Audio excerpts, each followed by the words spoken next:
আসসালামু আলাইকুম প্রিয় দর্শক, আগামী নির্বাচনে যে নির্বাচনটা আগামী ফেব্রুয়ারিতে হতে যাচ্ছে, সেই নির্বাচনে নানা ধরনের সমীকরণ কিন্তু এখন করা হচ্ছে।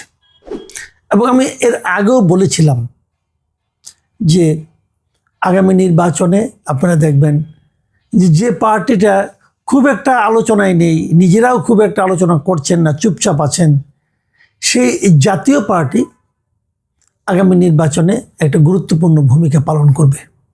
এটা হলো নির্বাচনী ইকুয়েশনের কথা বলছি আমি কিন্তু জাতীয় পার্টিকে খুব ভালো কোনো পলিটিক্যাল পার্টি মনে করি না।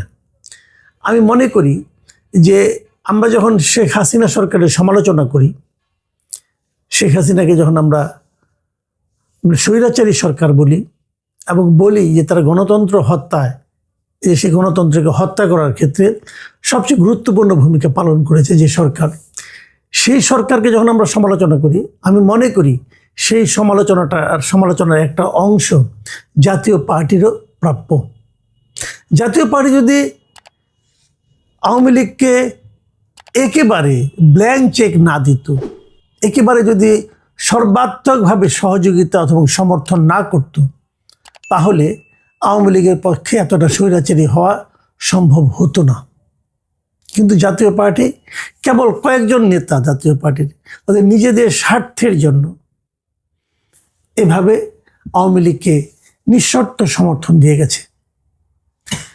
2014 সালে যখন নাকি একতরফা নির্বাচন হলো, যখন 153টা আসনে আওয়ামী লীগ বিনা ভোটে নির্বাচিত হয়ে গেল, তখন কিন্তু জাতীয় পার্টির একটা অদ্ভুত অবস্থা আমরা লক্ষ্য করেছি।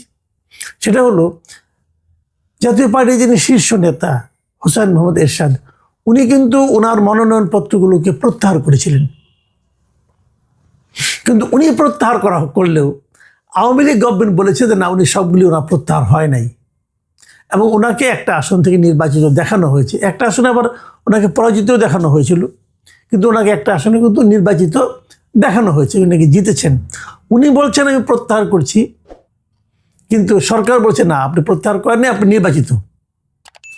সেই সময়ে কিন্তু জাতীয় পার্টি একটা ভালো ভূমিকা রাখতে পারত, কিন্তু আমরা যতটুকু বুঝি এটা এরশাদ সাহেব পারেন নাই। বেসিক্যালি ওনার স্ত্রী বেগম রওশন এরশাদের একগুঁয়েমিপনা এবং তার ব্যক্তিগত লোভের কারণে জাতীয় পার্টির কিছু নেতা তখন রওশন এরশাদের উপর ভর করেছিল এবং তারা বুঝিয়েছে যে আপনি এটা সরকারের সঙ্গে নেগোসিয়েশন করেন, এবং উনি সরকারের সঙ্গে নেগোসিয়েশন করেছেন এবং নেগোসিয়েশন করার কারণে এরশাদ সাহেবের কোনো উপায় ছিল না, যে তা না হলে পার্টি নিয়ে ওরাই চলে যেত।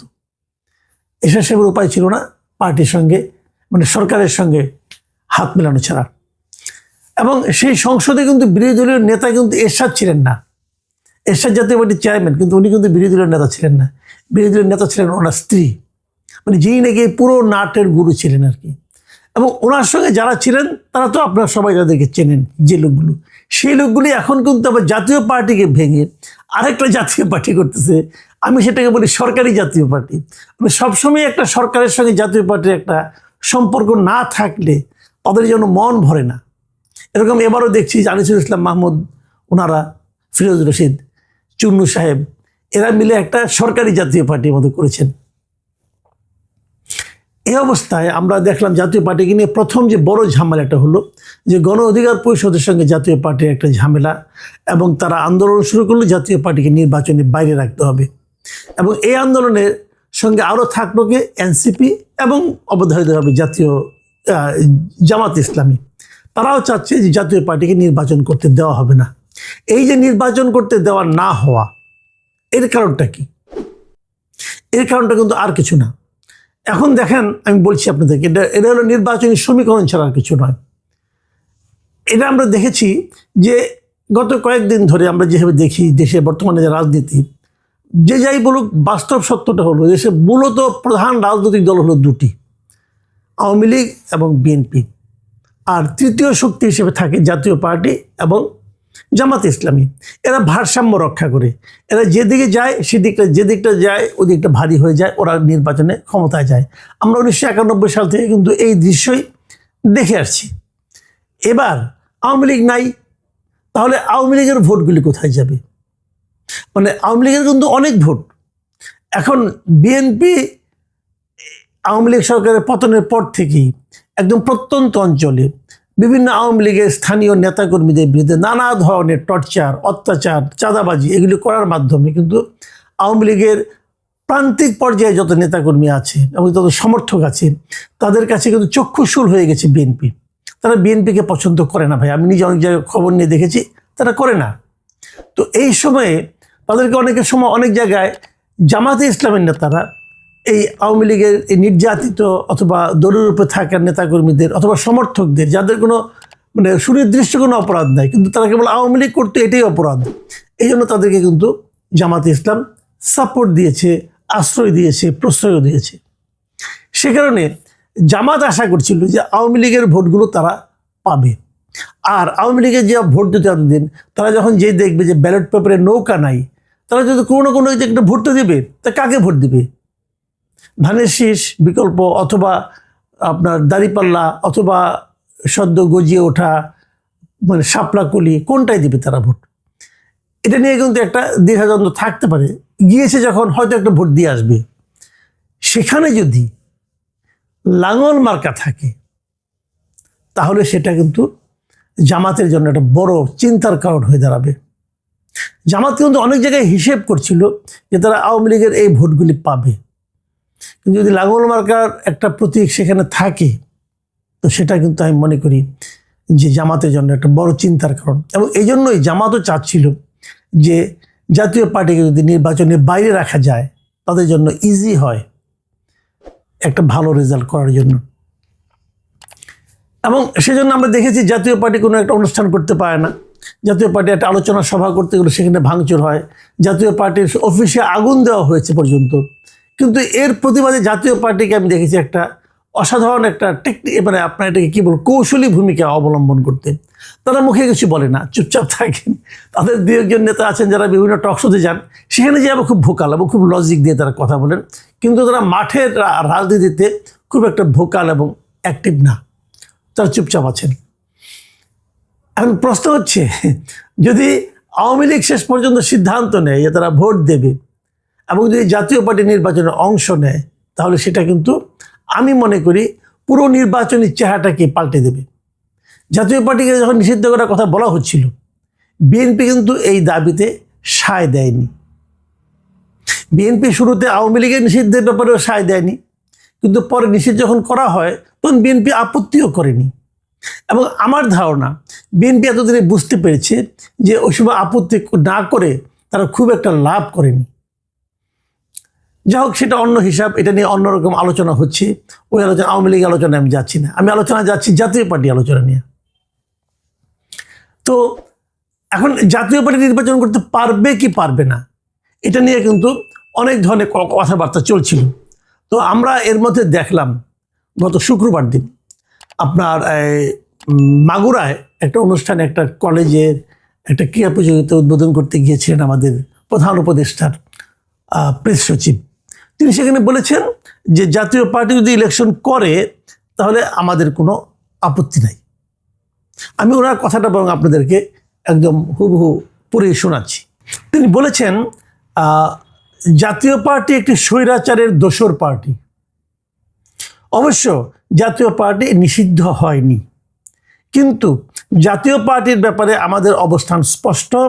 তারা যদি ইলেকশন করতে চায় সেটা তাদের ইচ্ছা, তবে আমরা সবসময় বলবো, ইতিহাস বলবে, জাতীয় পার্টি স্বৈরাচারের ভয়ঙ্কর রকমের দোসর ছিল। এই যে কথাটা উনি বলেছেন, এই কথাটা কিন্তু আমি অস্বীকার করি না। আমি ওনার কথার এখানে আমি কোনো ভুল ধরতে পারবো না এবং ধরতে চাইও না। উনি যেটা বলেছেন সেটা হলো যে জাতীয় পার্টি তো একটা বৈধ পার্টি, উনি নির্বাচন করতেই পারেন।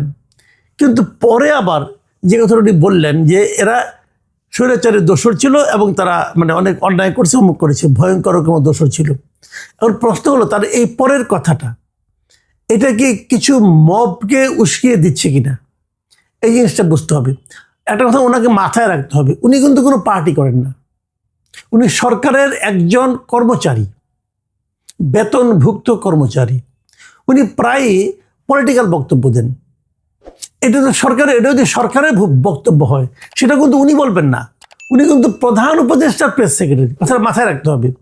সরকারের কি ভূমিকা, সরকারের কি বক্তব্য কোনো বিষয়ে, সেটা বলার দায়িত্ব হলো তথ্য উপদেষ্টার, উনার না। এই জিনিসটা উনি কেন বারবার ভুলে যান আমি বুঝি না। উনি তথ্য উপদেষ্টা নন, উনি প্রধান উপদেষ্টার তথ্য সচিব। তো উনি জাতীয় এই সরকারের উনি মুখপাত্র নন। কিন্তু উনি যেভাবে কথা বলেন, যে কথা জাতীয় পার্টি আমাদের কোনো আপত্তি, আপনি কে ভাই? আপনি তো সরকারের কর্মচারী, আপনাকে এই জিনিসটা বুঝতে হবে। আপনার সিদ্ধান্তের উপর কিন্তু কিছু আসে যায় না। জাতীয় পার্টি ইলেকশন করতে পারবে কি না এটা তথ্য সচিব সাহেব আপনার সিদ্ধান্তের উপর নির্ভর করে না। আপনি কেন, আপনি যার তথ্য সচিব মানে ডক্টর ইউনূস, উনার সিদ্ধান্তের উপর নির্ভর করে না। সিদ্ধান্তটা হলো আইনের উপর নির্ভর করে। যতক্ষণ পর্যন্ত আইন ওনাকে এই পার্টিকে নিষিদ্ধ না করবে, ততক্ষণ পর্যন্ত আপনি কি ভাবলেন, আপনার প্রধান উপদেষ্টা কি ভাবলেন, আপনার পুরো ক্যাবিনেট কি ভাবলো, এতে কিচ্ছু আসে যায় না ভাই। এই পার্টি তো নিষিদ্ধ পার্টি না, এই পার্টি নির্বাচন করবে, সমস্যাটা কি? তো এত অথরিটি নিয়ে কথা বলেন কেন? আপনার এটা বলার কোনো আপনি এখতিয়ারই নাই। আপনি বলতে পারেন জাতীয় পার্টি নির্বাচন না করার ব্যাপারে এখনো কোনো সিদ্ধান্ত হয়নি, এটা বলতে পারেন। অথবা জাতীয় পার্টিকে নিষিদ্ধ না করার ব্যাপারে কোনো সিদ্ধান্ত হয়নি, এটা বলতে পারেন। রাজনৈতিক নেতার মতো মেঠো বক্তৃতা কেন করেন আপনি? আপনার মানে একটু কন্ট্রোল আপনার থাকা উচিত। কেন থাকে না আমি বুঝতে পারি না। আপনি প্রায় থাকে না। যা হোক, আর কটা দিন, তারপর তো সবই ঠিক হয়ে যাবে। তো আমি মনে করি যে আপনি তো এখান থেকে বেরিয়ে আসবেন, তারপর তো আপনাকে এই সমাজে থাকবেন আপনি, তাই না? কাজে কথাবার্তা সেভাবে বললেই ভালো, একটু নিয়ন্ত্রিতভাবে বললে আর উচিত আমি মনে করি। যা হোক, সেটা ওনার প্রসঙ্গ। তো জাতীয় পার্টিকে যখন এখনও পর্যন্ত নিষিদ্ধ করা হয়নি, এবং আমি আর এর মধ্যে নিষিদ্ধ করার কোনো সুযোগও দেখছি না, তফসিল ঘোষণা করার পর তারপর সুযোগটা তো অফিসিয়ালি আর থাকবে না, সেক্ষেত্রে জাতীয় পার্টি নির্বাচন করতেছে। এবং আমি মনে করি জাতীয় পার্টি নির্বাচন করলে সেটা বিএনপির জন্য খুব একটা পজিটিভ ফল নিয়ে আসবে, আমার ধারণা আর কি। কারণ বিএনপি বুঝতে পারছে যে জামাত তার ঘাড়ের উপর কীভাবে নিঃশ্বাস ফেলছে। বিএনপির এই জায়গা থেকে বের হওয়ার জন্য, এই মানে আপনার এই যে একটা ভয়ঙ্কর অবস্থা বিএনপির জন্য, এই যে একটা অস্বস্তিকর অবস্থা বিএনপির জন্য, এই জায়গা থেকে বের হওয়ার জন্য জাতীয় পার্টি তার জন্য একটা নিয়ামক হিসেবে কাজ করতে পারে। মাঝখানে একবার আমি জাতীয় পার্টির মহাসচিবকে বলতে শুনেছিলাম, উনি বলেছিলেন জাতীয় পার্টিকে টিকে রাখার দায়িত্ব বিএনপির। এটা নিয়ে অনেক সমালোচনা হয়েছিল, কিন্তু উনি সম্ভবত এইভাবে এই বিষয়টা এভাবে বিবেচনা করে বলেছিলেন বলে আমার ধারণা। এবং এই ধারণা যদি এটা হয় তাহলে উনি যথার্থই বলেছিলেন। তা না হলে বিএনপির জন্য সামনে কিন্তু আরও বড় সমস্যা আছে। তো যদি জাতীয় পার্টি থাকে তাহলে জামায়াতের রাজনীতি মানে জামায়াতের নির্বাচনী রাজনীতিটা কি হবে সেটাও কিন্তু দেখার একটা বিষয় আছে। আমি মনে করি আগামী কয়েকদিন জাতীয় পার্টির অবস্থান নিয়ে আরও অনেক ঘটনা ঘটবে, আমরা সেগুলো দেখার অপেক্ষায় থাকলাম। প্রিয় দর্শক, এখন এ পর্যন্তই।